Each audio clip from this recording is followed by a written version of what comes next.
Hey, we're going to continue our discussion here of business ethics as well as social responsibility. We left off last going over some of the different ways we can gather relevant information, some of the questions and things that we can ask, obviously dealing with utility. Does it benefit everyone? Rights, is it something that respects the rights of everyone? Justice, is this situation or is this action fair? And then caring, lastly, is it consistent with people's responsibilities to one another? Here we're going to go over a couple different things that are a couple different ways, I should say, that companies encourage ethical behavior in their particular businesses.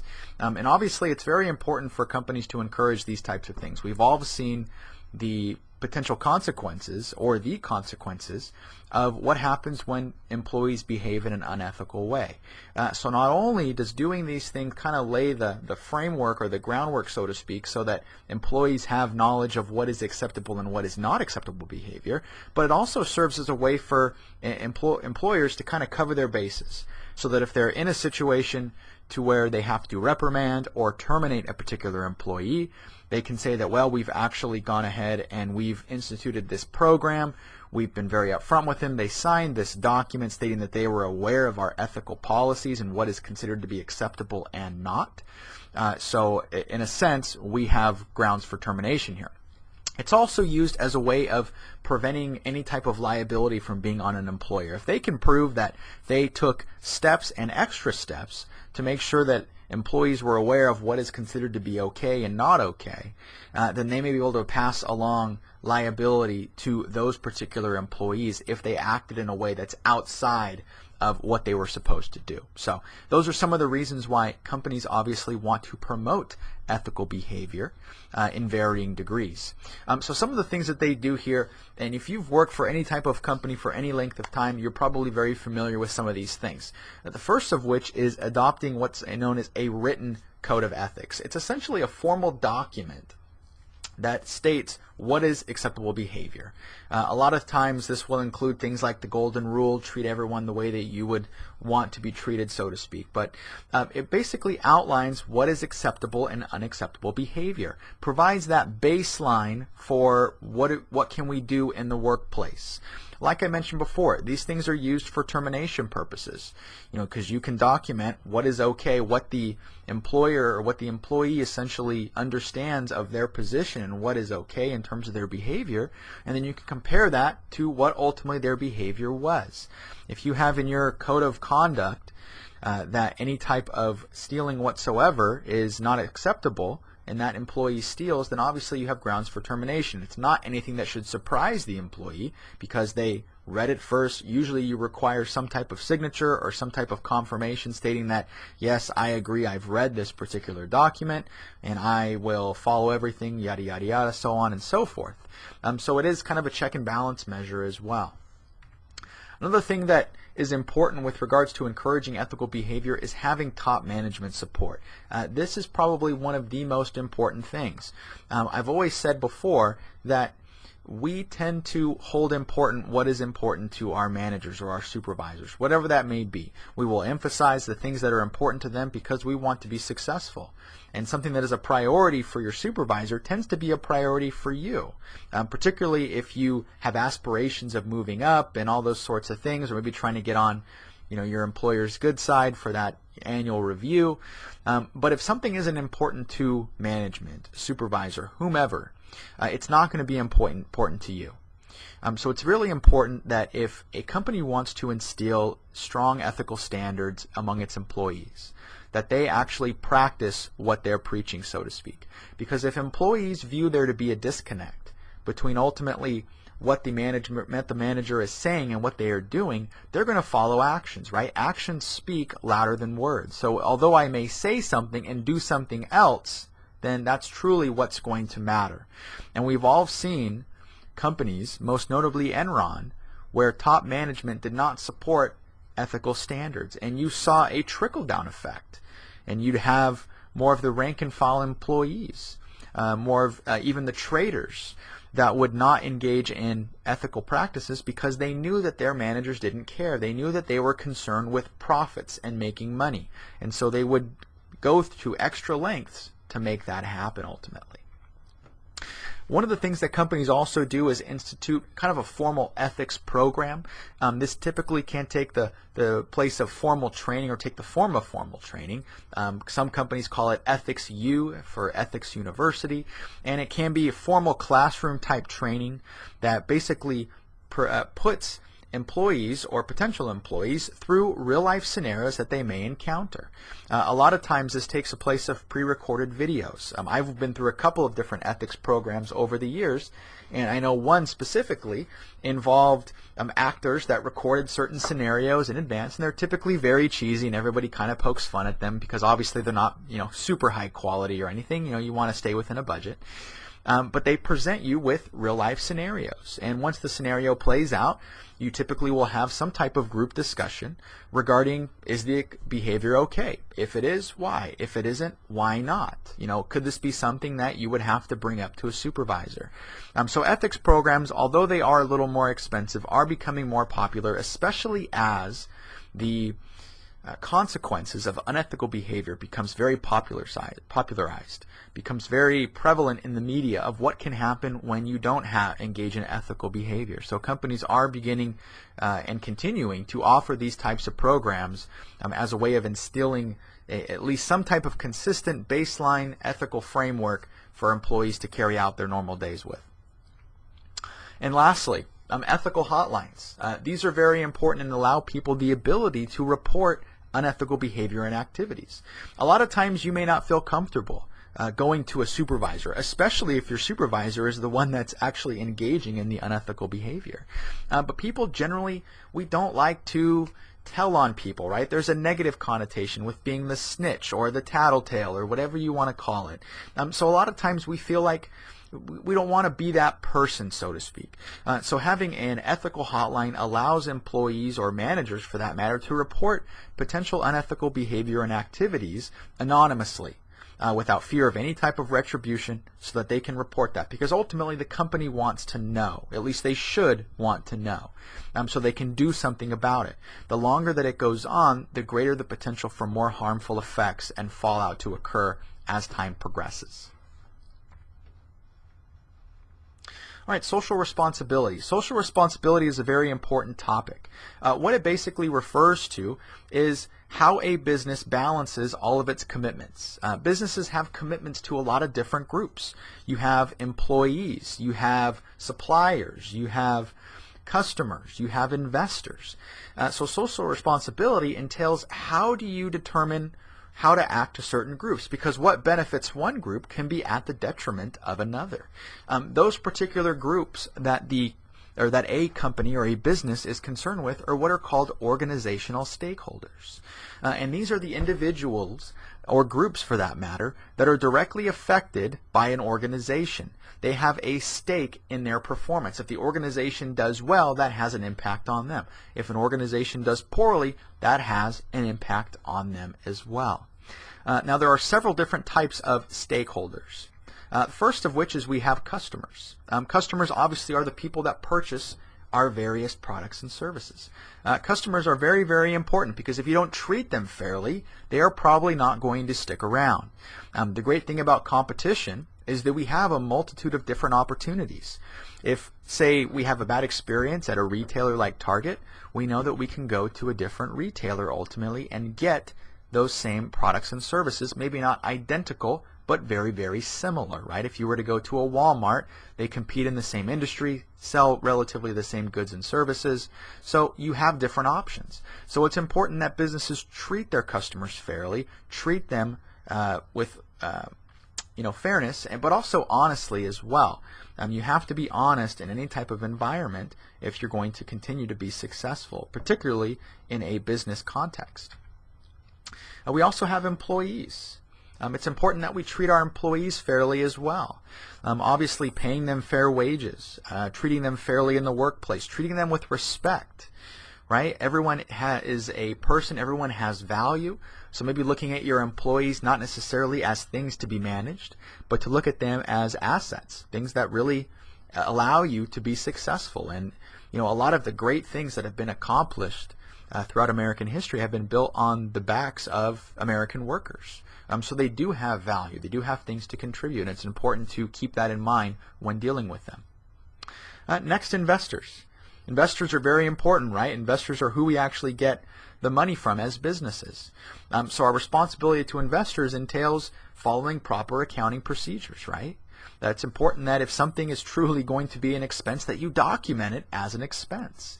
Providing accurate financial information is very important. Investors use financial statements like balance sheets, statement of cash flows, and income statements as a way of making decisions on whether or not they want to put money into your company.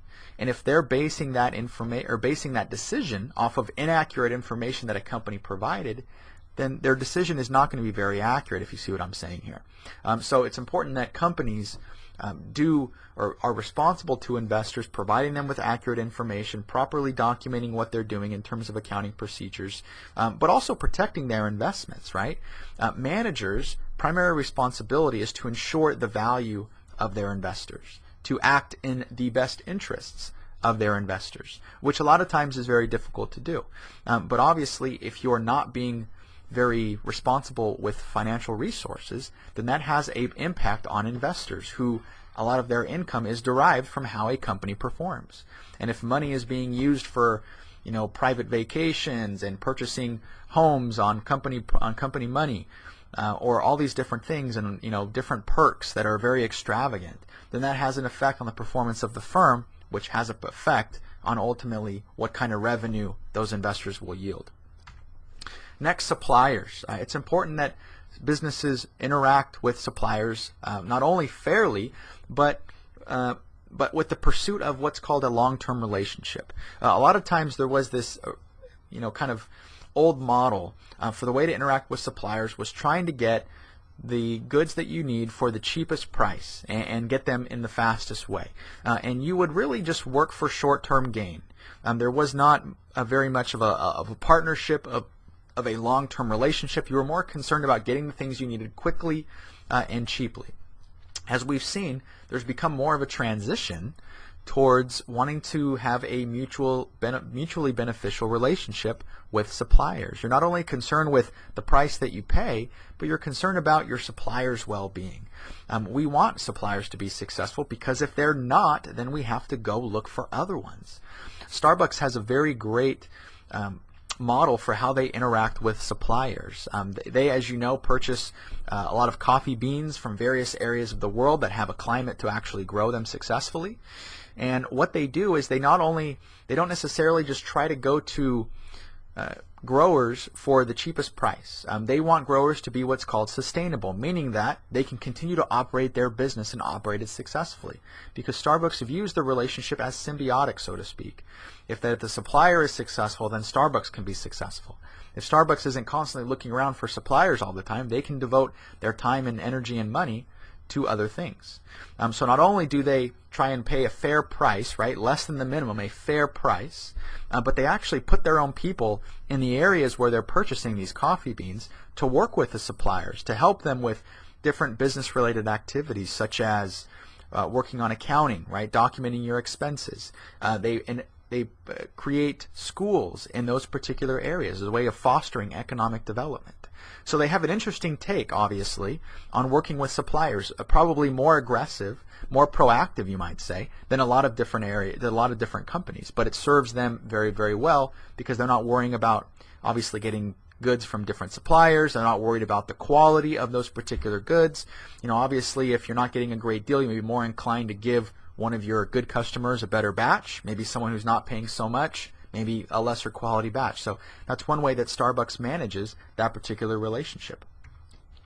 And lastly, we have local and international communities. It's important that we interact, or that businesses do keep in mind local international interest when they're conducting business. This involves everything from contributing to local programs, local charities, getting involved in charities, right, and trying to minimize some of the negative impacts on communities. Some businesses, the work that they do has a harmful impact on the environment, which obviously is very, very prominent right now in people's minds when we talk about the issue of global warming and these types of things. So businesses not only need to be aware of customers, employees, investors, and suppliers and those things, but also their local communities, right? These are people that, the workers that work for these companies typically live in the community. So they want to be a part of something better. They want to feel like they're making a positive impact versus trying to earn a wage and accomplish something for someone else. All right, now there are several areas of responsibility as well that typically coincide with some of the stakeholders that we discussed earlier. You'll see some of these do overlap. The first one, it was companies have a responsibility toward the environment. Like I said before, there's been an increased attention on global climate change, which has resulted in a lot of pressure towards businesses to reduce the negative impact that they have on the environment in the form of pollutions and different things. So there is this trend towards reducing disposal of toxic waste. Obviously recycling is very prominent. You've had even local municipalities and city governments that have outlawed using styrofoam containers just because they take forever to literally decompose, so to speak. So these are things that are increasingly important. Controlling air, water, land pollution, very, very important as well. With the prevalence or with the prominence of basically being green, so to speak, you're starting to see more marketing. More companies are beginning to advertise their efforts to be green and to go green and about saving the environment and all those different types of things. And I agree that those things are good, but I do think that we're beginning to get towards a point to where it's more advantageous to market it than it is to actually do it. And that's an issue what's called greenwashing. It's using advertisements to project this green image, but you're not necessarily doing anything different. And the FTC attempts to crack down on companies that that utilize these types of practices, obviously, but it's very difficult too because the FTC obviously is undermanned in terms of resources, so they can't necessarily bring up claims against every single company they would probably want to do so. It takes a priority, it takes a balancing effort there. All right, as we mentioned before, companies have a responsibility to their own customers, of course. Now, there are certain laws that regulate what businesses can and cannot do. It's called regulation, right? You've seen a lot of information in the press probably about how overly regulated certain areas are, and it's true that regulation does impose restrictions on businesses. Obviously, when there's regulation, that means businesses have to go to extra steps to make sure the quality of their products are fair. So that adds expenses to different things. Obviously, if you have to make concessions to the work environment and making things safer and those types of things, that costs money. And that money can't be used to reinvest in the business or to pay out to investors in the form of dividends. But regulation is not necessarily bad, right? When I get on the plane and I fly somewhere, I am very comforted in the fact that the pilot has to go through a series of steps that were mandated by the FAA. So to one extent, I am comforted by regulation. I do also understand, though, that some areas are over-regulated, and that can be a negative impact, can pose a negative impact on business as well. So as far as responsibilities to customers, obviously it's important for businesses to provide quality products, to stand behind the products that they make, right? We've all purchased things that look great on TV, right? And we purchase them, and then all of a sudden they do not work for whatever reason. Fill in the blank on whatever product experience that you've had. Businesses also need to price their products fairly.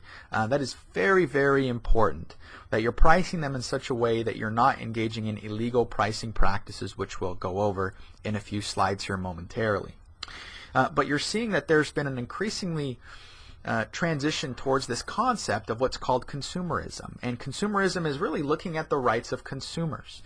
You have different consumer advocacy groups that are kind of championing certain groups that maybe obviously have a weak following, so to speak, but when you compare these groups to businesses, obviously businesses are viewed as these, big, monopolistic beings, so to speak, that are very, very powerful, have a lot of resources, and don't necessarily need to be concerned about what the individual consumers want. Now, they do, obviously, because if they aren't, then people won't purchase their products. But you still see these popping up of different advocacy groups as a way of protecting consumers against businesses, of pioneering different legislation and things through Congress as a way of protecting consumers from businesses. There was a lot of push for protecting consumers against banks, so to speak, with regards to, credit and, obviously these different debt debt collection agencies that were engaging in, kind of unethical practices against consumers and calling them regularly and using derogatory language and things and doing really everything they had to do to collect, lying over the phone, all these different things. And so you see more legislation come out with the Fair Debt Collection Practices Act that is designed to protect consumers. So that's all as a result of these different advocacy groups, so to speak. And then you do have a basic consumer bill of rights, of course. These are things that are considered to be basic fundamental rights of consumers. And they include rights to fair products, the right to be heard, right? If you have a grievance, you should have the avenue to address that grievance. A right to be informed, to be educated about purchases, to be treated courteously, and to choose what you buy. These are things that we really take for granted now, but weren't always common as they are today. So let's go over some of the unfair practices I was going over before with regards to consumers. The first thing is unfair pricing. Obviously, businesses can engage in unfair pricing practices, and there are a few of them. First being collusion. Okay? Collusion occurs when you have two companies that agree to set a price to a certain extent. Obviously. So this obviously is wrong. We don't want companies coming together and basically agreeing to set a price a certain way. We want price to be set upon supply and demand. We want it to be based upon a company's expenses and obviously a reasonable profit, because companies should make profits, right? They need to be sustainable, but we don't feel like that should be anything extravagant. So we don't like companies coming together and agreeing to charge certain prices. There was some talk within the last several years about the airline companies doing this, that they would call each other up and say, hey, I want to increase my prices by 10% on this particular flight. I want you to do the same. And it limits our options as consumers, because if one airline does it, then maybe we can go to the next one because it's cheaper. And then that will affect the airline that went ahead and went through the price increase. But if both do it, that limits our options. So this is considered to be an unfair pricing practice. They need to be based upon merit. The next one is called price gouging. Price gouging is responding to an increase in demand for whatever reason by increasing your prices as well. And it's not just a standard increase, it's a significant increase. This typically happens when we have different events that take place. So around September 11th, for example, oil began to shoot up significantly. Now the price of oil per barrel didn't necessarily shoot up significantly, but the price that you paid at the pump went up significantly in certain areas, form of price gouging.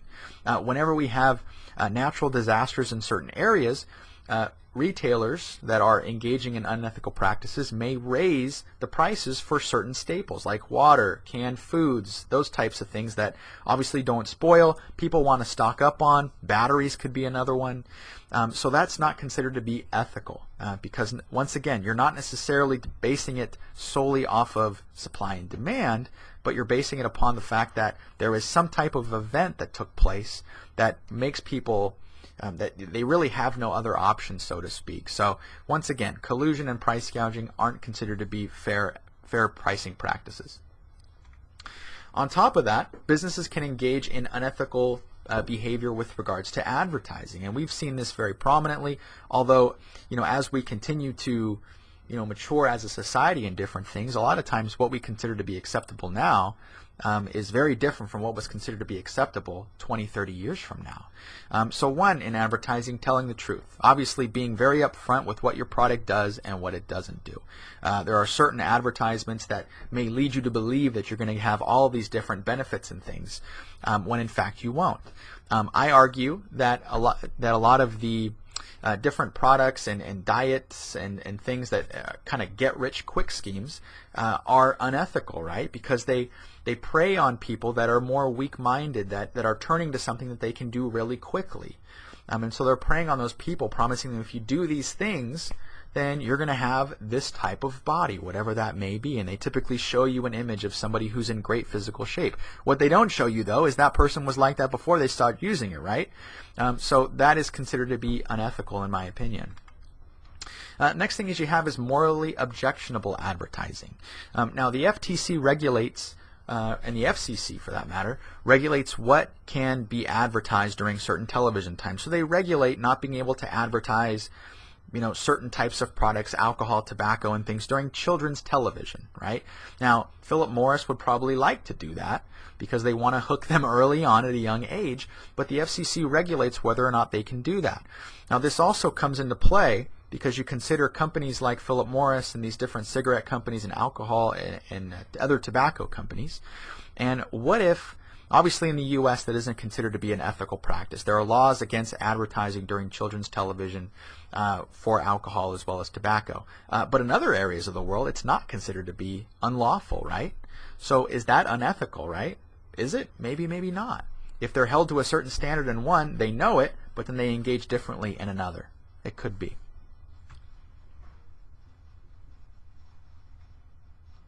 All right, next we have a responsibility towards employees. Obviously, it's important to engage in fair practices. I mentioned this before briefly, but recruiting practices should not be based upon physical traits or anything. It should be more dependent upon the actual job performance indicator, so to speak. Intelligence, work performance, those types of things are very, very important. We shouldn't be discriminating in our hiring practices or promotion practices or whatever. Employers also have a responsibility to provide safe workplaces. I mentioned before that OSHA, Occupational Safety and Health Administration, does regulate to a certain extent what is considered to be safe or not safe. And you're seeing this trend towards providing opportunities for people or for employees to have a balance between work and family life, so to speak. You're seeing a lot of employees or a lot of employers offer more time off, offer different scheduling, flexible schedules so they can work at certain times, maybe be home at certain times that they need to be. You see more employers offering telecommuting where they can maybe work from home a couple days out of the week, kind of help with kind of the family responsibilities. And these are all good things. Not only do these signal that they value their employees, but it's an attraction mechanism as well. Because as a potential applicant for someone, you will view that positively, right? You would think, wow, they offer you can telecommute. That'd be great not to have to drive to the office 5 days out of the week. Not only would I save gas, but I could be home a little bit, and that would be kind of nice. So not only does it serve as an attraction mechanism, but it also serves to help maintain your employees' health. You don't want them to burn out. You don't want them to be all stressed out because that's going to affect their performance. It's important for employers to provide protection for whistleblowers as well.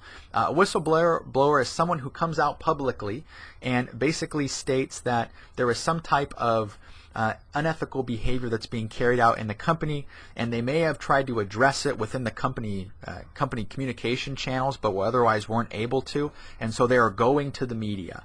So it's important to provide protection for these people.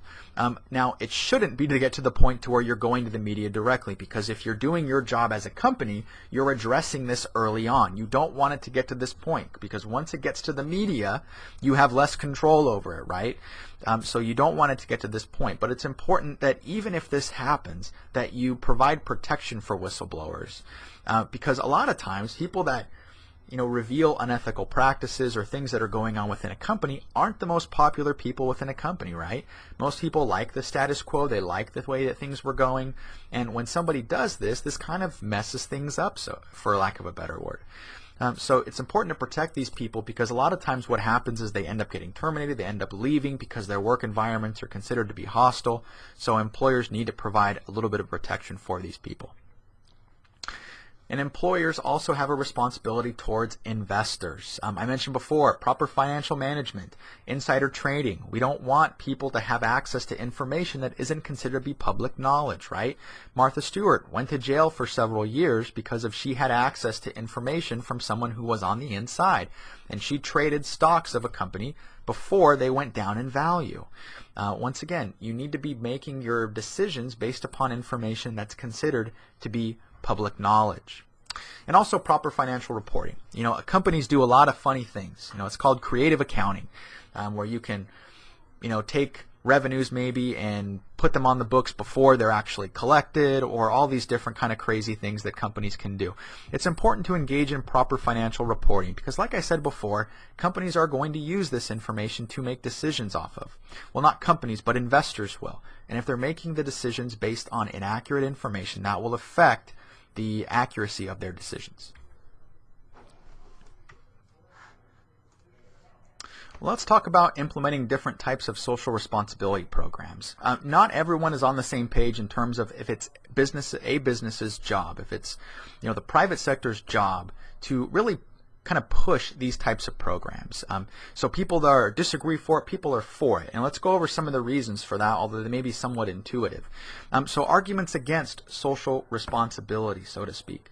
The first of which is that it threatens profits. Remember, a business's primary objective, obviously, is the pursuit of profits, right? We talked about the concept or the definition of a business, being able to sell goods and services for a profit. It's these profits that a company can then either reinvest in its company, can hire workers, or can pay to investors as dividends.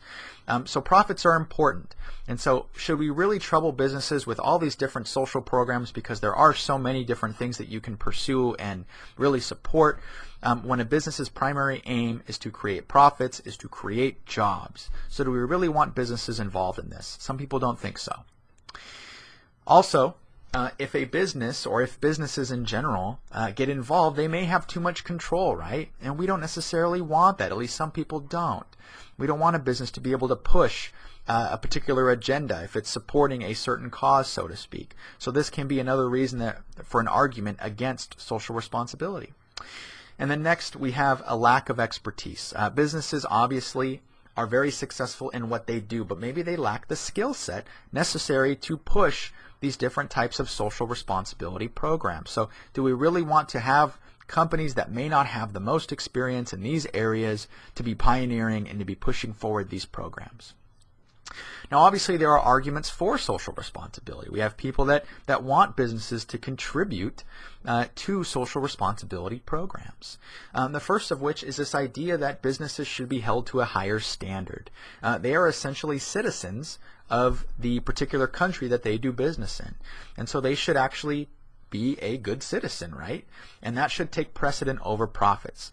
Providing for the economic stability and the social stability of a particular region should take precedent over profits in some people's opinions.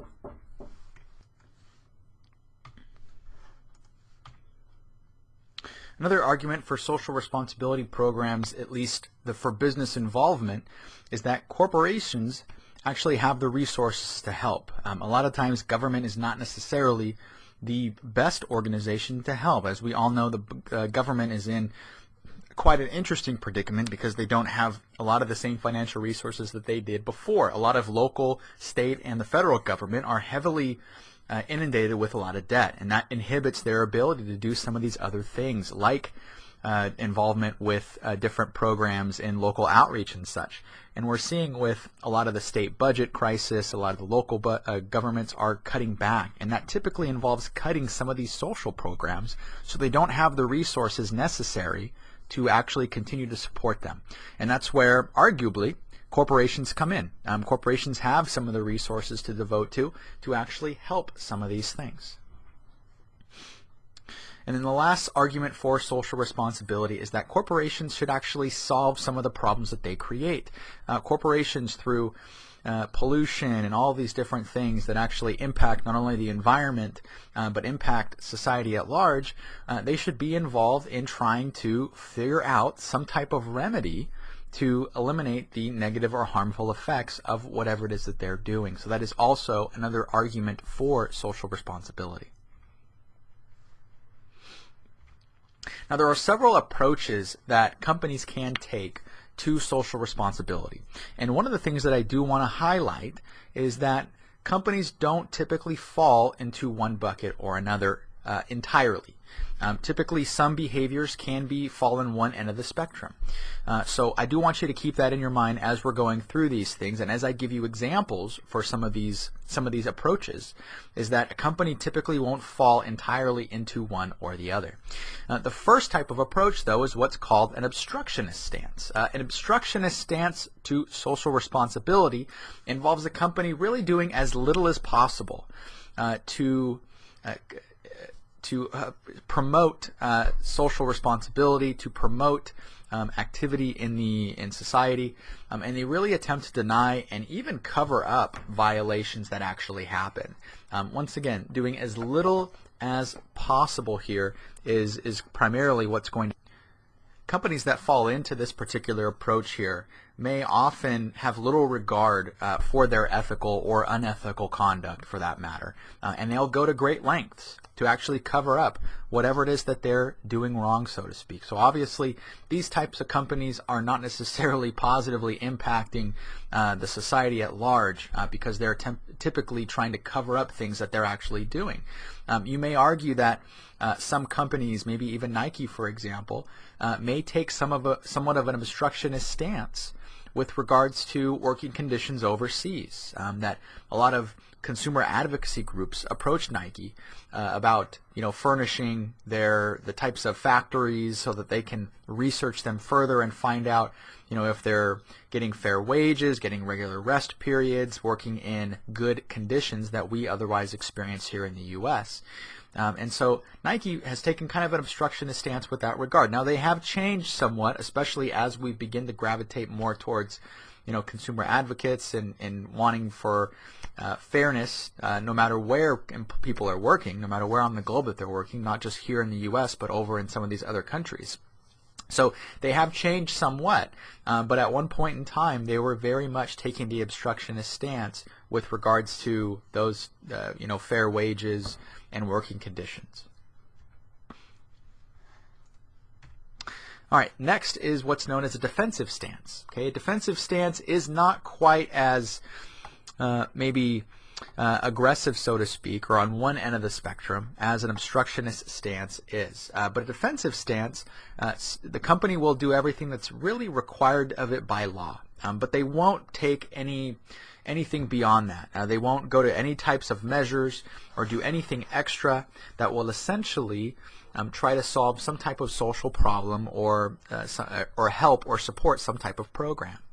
So these types of companies will admit their wrongdoings and obviously take corrective actions, but they won't do anything above that. A couple of the examples of these types of companies could be companies like tobacco companies, for example. They typically fit this description because they will do the bare minimum of what's required in the U.S. They won't advertise during children's television programming hours, but overseas, because there's no laws against it, they will. So they follow the law to the letter, but they won't do anything above that. They won't go beyond the call, so to speak, to do anything more than that. Companies that also fall into this category are a lot of manufacturing type companies that have facilities in multiple areas of the world. They will adhere to the local guidelines and the local laws and regulations with regards to what they can do, what they can pay, what the working conditions are, and those types of things, but they won't go above and beyond. They won't necessarily do more than is required of them because it isn't really required of them for that matter. So they don't feel like they have an obligation to do anything more than that than to strictly abide by the law. Which one thing that I always try to mention is just because something is legal does not necessarily mean that it's okay. So the law will cover things that are considered to be society having a general consensus that it is wrong. But as we've seen recently, the law has been written and it sometimes is very outdated, right? Technology has increased very dramatically in the last 10 to 15 years. And so we're seeing that a lot of the laws that were in place aren't applicable to the environment that we're in today. A lot of the rules and regulations that are being written today are for the internet, which has been around for a while. But there really was nothing in place to regulate the internet because it was new. When people created laws and different things years back, they didn't have the internet in mind when they were actually doing so. Those types of problems weren't prevalent as they are now. Next, a company can take an accommodative stance to social responsibility. Accommodative stance is a company that will meet its legal obligations, just like a defensive stance, but in some circumstances it may go a little bit further. Typically what this can look like is some companies, I know that Progressive Insurance, Shell Corporation, have a program in place where they will match your charitable contributions to different nonprofits. So if you say that I want to give such and such money to the Ronald McDonald House, and you kind of fill that out on the form that in HR, and they will match that particular payment, whatever that is. Now, the reason that's accommodative is that the company isn't doing that on their own. They're not proactively going and making that a priority. But if you come to them with saying that you want to donate money, they will match it. So they will accommodate you, but they're not going on their own essentially and being proactive.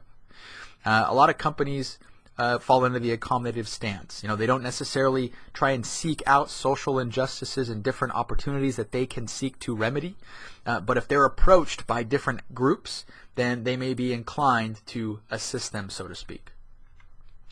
And the next is the proactive stance. Proactive stance is all the way on the right end of the spectrum there. It's the most significant approach to social responsibility in terms of being just actively involved.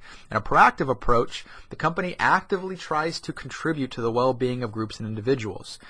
These types of companies may try to start different foundations. It's very common. A foundation that most people are familiar with is the Ronald McDonald Foundation, which is designed and locates typically close to hospitals so that parents with children in the hospital have a relatively inexpensive place to stay during that hospital stay. So it's designed to reduce the economic impact associated with having to live in a hotel, which can be very expensive, especially if it's for a long period of time. So that is an example of a company that takes a proactive stance. Now, as I mentioned before, companies can fall into multiple different categories, right? So on one end, very proactive, the Ronald McDonald Foundation, which is a part of, obviously, McDonald's, or something that was started by McDonald's, is very proactive. But McDonald's hasn't always been proactive with regards to its approach to social responsibility, right? It came under a lot of fire for the types of food that they use, right? They were basically blamed for obesity in America and not properly disclosing of nutrition values and not offering the types of foods that are nutritious and would, help people be healthy, so to speak. And so you're seeing a transition from that. Obviously, McDonald's has changed their food offerings in response to the criticism that they've been getting. And so you're seeing much more healthier offerings. You're seeing salads. You're seeing parfaits. Children's Happy Meals was a big point of contention before. Now it's not necessarily fries and a cheeseburger or fries and chicken nuggets, but it's now apples and different things that are viewed as being more healthy. So like I said, companies can fall into multiple different things. Okay, they don't necessarily fall into one or the other, so to speak. British Petroleum, everybody's familiar with BP. They obviously weren't very proactive, I would say, because some of the issues that led to the explosion on the Horizon tanker, or the Horizon actual oil rig, were things that they were aware of. They knew that these problems existed, but they didn't actually do anything about it. So maybe they took an obstructionist stance with that regard because they didn't follow the letter of the law, what they were required to do, so to speak. They knew the problem was there, but didn't do anything about it. And as a result, a lot of people lost their lives, and that area of the region was significantly impacted, especially economically, when a large portion of their revenue and everything, and a lot of portion of people's incomes is derived from being able to fish in those waters, which, as we all know, was very much contaminated after that particular point. All right, we're going to end with this slide here. We're going to talk about managing social responsibility programs. There are different things that you can do to start some type of social responsibility program in your particular company, but these are a series of steps that you can implement that will help you do that. The first thing, and probably the most important one, is it has to start from the top. It has to be a part of strategic planning. If it isn't important to someone high up in the organization, no one's going to care about it. Remember what I said before, is that we tend to want to emphasize things that are important to our managers. So if it isn't a priority to someone at the top, it's not going to be a priority to anyone else. The next is that top managers must plan for the level of management support. There has to be some type of discussion early on what type of funding, what type of time commitment are we going to allow for this particular effort, so that we know ultimately when is that cutoff point, so to speak. How much are we contributing? This also serves as a way to evaluate the effectiveness after all at the end. If we committed to giving $10 million towards a certain project over the course of 5 years, and then come to the end of the 5 years realize we only gave 2, then maybe that will serve for us to make a decision as to whether or not that program was successful and if we need to make any changes to it. Next, and this is also important, is that one executive needs to be in charge of the agenda for social responsibility programs. This is very important because at the end of the day, if not one person is accountable, then no one is going to care. Everyone's going to kind of stand back, and it's not going to fall on anyone's lap, so to speak. So there has to be someone in charge who's not only spearheading the project, but is also accountable for the results, either for the successes or for the failures.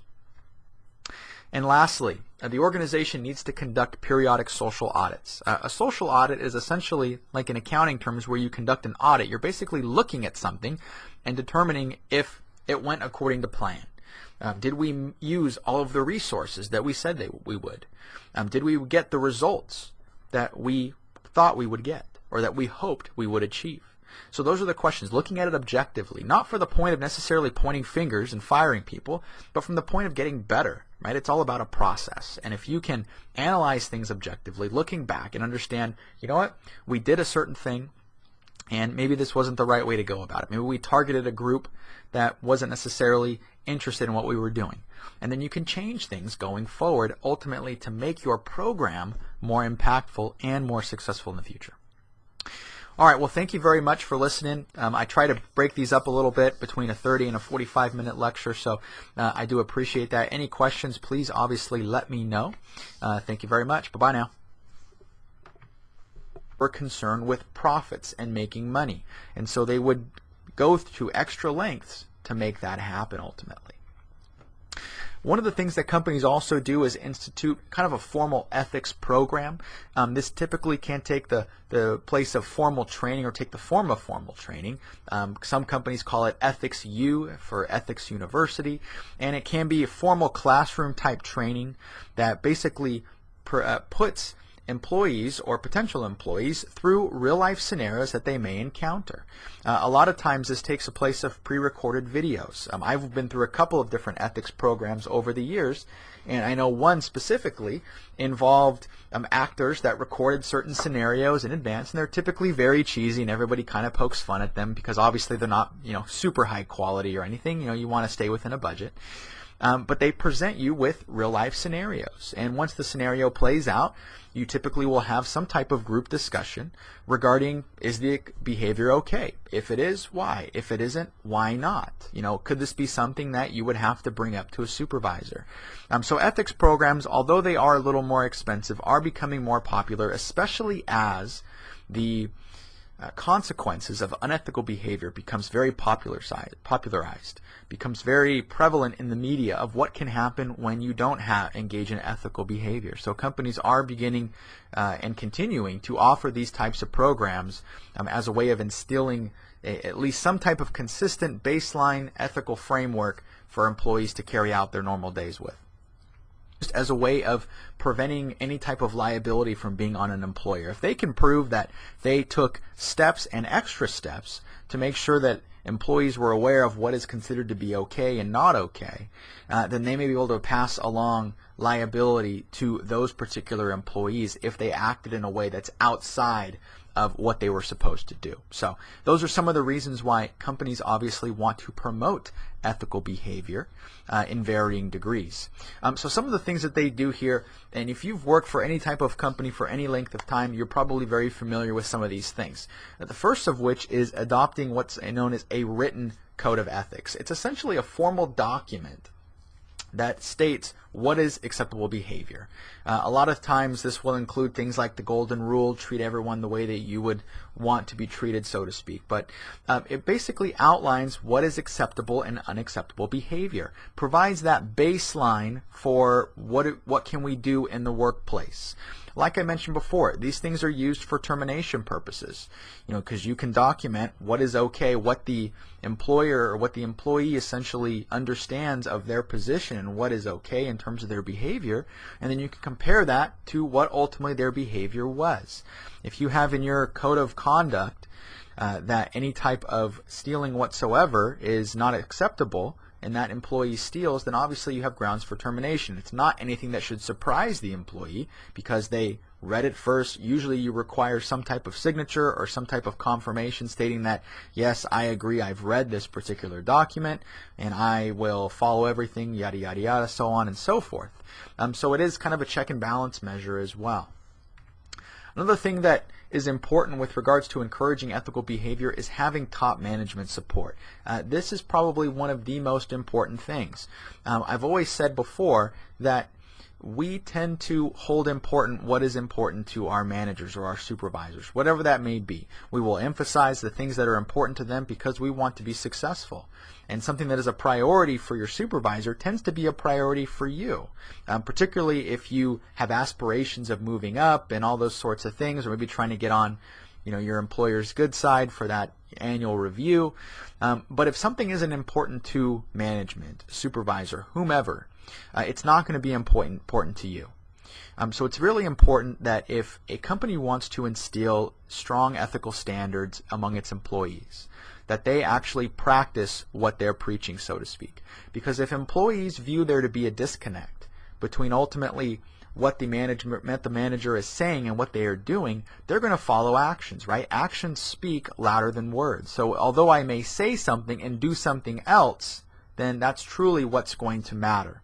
And we've all seen companies, most notably Enron, where top management did not support ethical standards, and you saw a trickle-down effect. And you'd have more of the rank-and-file employees, more of even the traders that would not engage in ethical practices because they knew that their managers didn't care. They knew that they were. And lastly, ethical hotlines. These are very important and allow people the ability to report unethical behavior and activities. A lot of times you may not feel comfortable going to a supervisor, especially if your supervisor is the one that's actually engaging in the unethical behavior. But people generally, we don't like to tell on people, right? There's a negative connotation with being the snitch or the tattletale or whatever you want to call it. So a lot of times we feel like we don't want to be that person, so to speak. So having an ethical hotline allows employees or managers, for that matter, to report potential unethical behavior and activities anonymously, without fear of any type of retribution, so that they can report that. Because ultimately the company wants to know, at least they should want to know, so they can do something about it. The longer that it goes on, the greater the potential for more harmful effects and fallout to occur as time progresses. All right, social responsibility. Social responsibility is a very important topic. What it basically refers to is how a business balances all of its commitments. Businesses have commitments to a lot of different groups. You have employees, you have suppliers, you have customers, you have investors. So social responsibility entails how do you determine how to act to certain groups, because what benefits one group can be at the detriment of another. Those particular groups that a company or a business is concerned with are what are called organizational stakeholders. And these are the individuals or groups.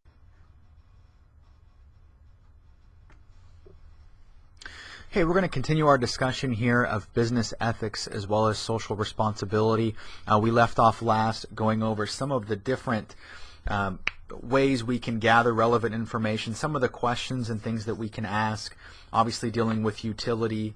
Does it benefit everyone? Rights, is it something that respects the rights of everyone? Justice, is this situation or is this action fair? And then caring, lastly, is it consistent with people's responsibilities to one another? Here we're going to go over a couple different things that, or a couple different ways, I should say, that companies encourage ethical behavior in their particular businesses. And obviously it's very important for companies to encourage these types of things. We've all seen the potential consequences or the consequences of what happens when employees behave in an unethical way. So not only does doing these things kind of lay the framework or the groundwork, so to speak, so that employees have knowledge of what is acceptable and what is not acceptable behavior, but it also serves as a way for employers to kind of cover their bases, so that if they're in a situation to where they have to reprimand or terminate a particular employee, they can say that, well, we've actually gone ahead and we've instituted this program. We've been very upfront with them. They signed this document stating that they were aware of our ethical policies and what is considered to be acceptable and not. So in a sense, we have grounds for termination here.